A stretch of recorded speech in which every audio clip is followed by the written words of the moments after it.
Okay.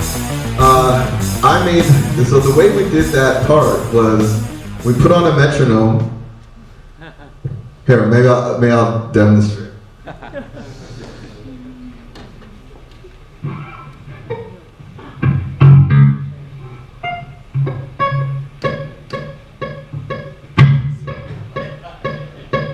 So I knew I wanted a really percussive, like syncopated part, and I wanted it to be something that was hard to remember. Okay? So we just start.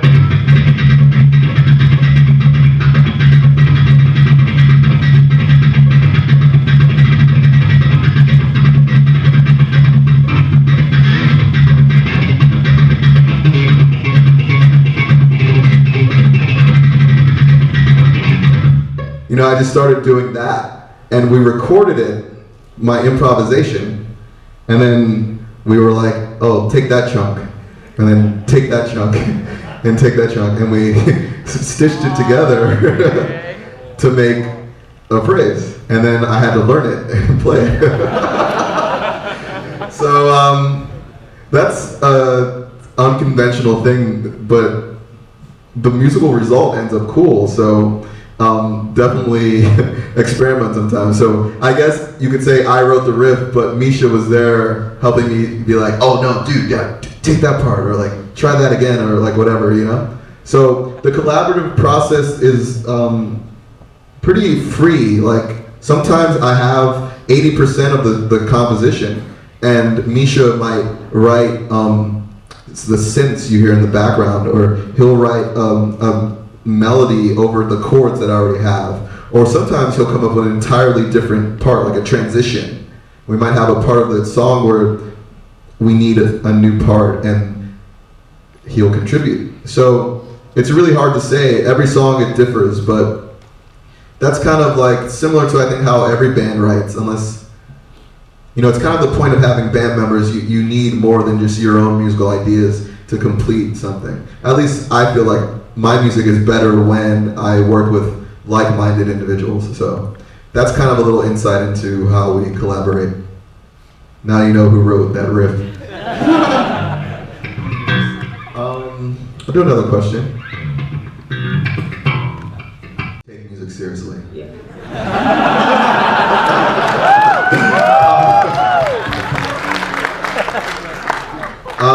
Being a musician as a profession can be very hard. You have a lot of pressures from your parents, from society. It's a risk. There's no given that you're going to make money playing guitar or whatever the case is. And if you're in this room, the music you're making is probably not pop music, so the risk is even higher.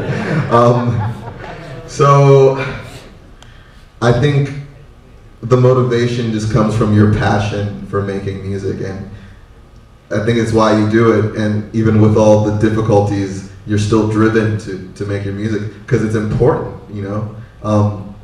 And I don't know if I have any real advice other than, like, if you are inspired, then you should definitely put your energy into expressing that inspiration. And even if no one knows of your music, if it's something that is inside of you that you need to get out, it's worth doing. And I guess, I don't want to say have faith, but I know the music I make to a lot of people seems like very strange. Like, who would listen to songs without singing, and all the time signatures are difficult, but then here I am in a room full of people who want to hear it. So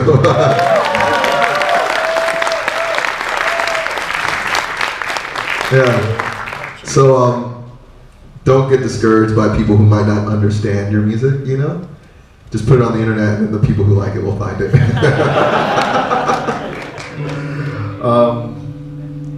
Okay. Should I talk about hybrid picking? Yes. This is another technique I use to write music sometimes. It's very similar to playing classical guitar. The main difference is you retain your pick and you use the remaining 3 fingers on your right hand to play notes. A lot of people know this technique from like country guitar type stuff, like chicken picking, that sort of thing. But cooler when you kind of expand the scope of it. So simple ideas like taking an arpeggio but playing it intervallically.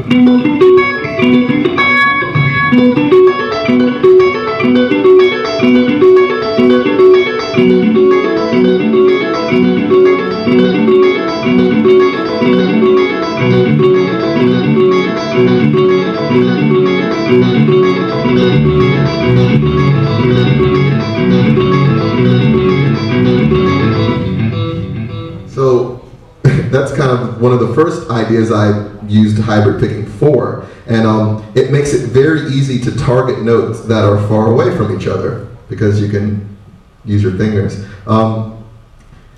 It gets more interesting when you use larger chords, so compositions like this.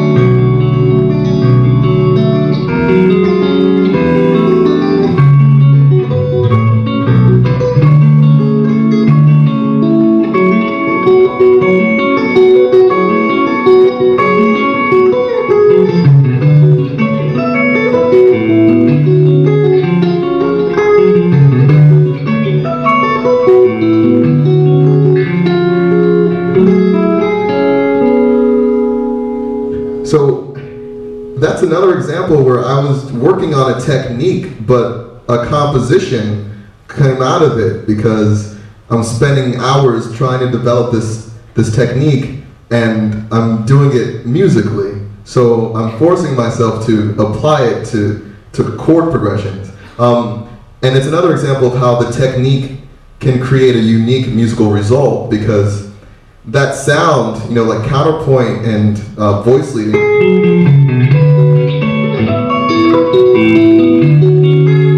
you know, I would never alternate pick that. And in fact, it's impossible to only alternate because you have a note ascending and you have a note descending at the same time. So this technique lends itself to phrases that are exclusive to using the technique. If you're just picking or strumming, you're not going to get that sound. So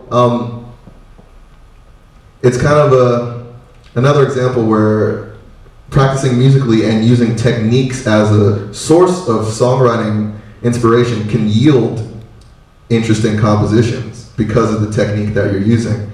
Another thing I was doing with it is combining it with economy picking. So now I'm able to play an arpeggio, but play notes that are not adjacent to each other. So I can string skip, but be sweeping at the same time. Here's an example.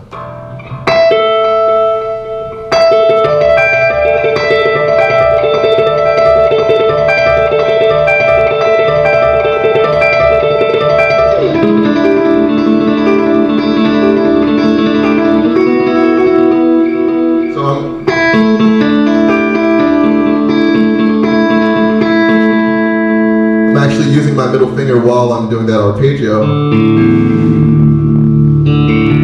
It gets interesting when you do larger chords.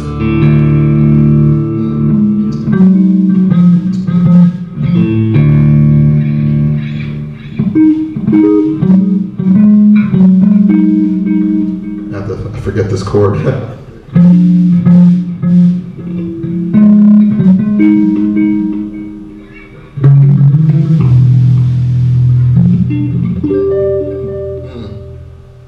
Brain fart. Fuck.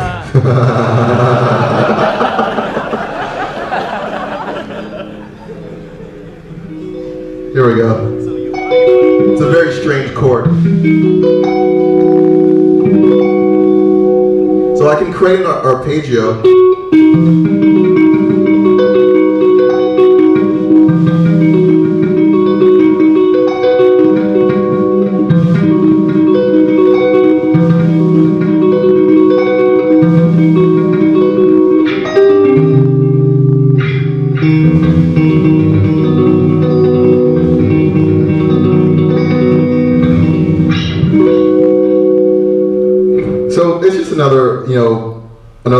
produced sound on the guitar, which obviously I'm into. So I guess I'll leave that alone and thank all of you for coming out tonight. Give yourselves a round of applause.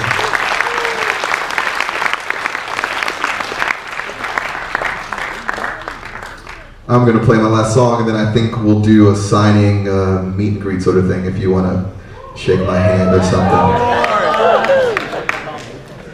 I'm sure there'll be lots of selfies involved.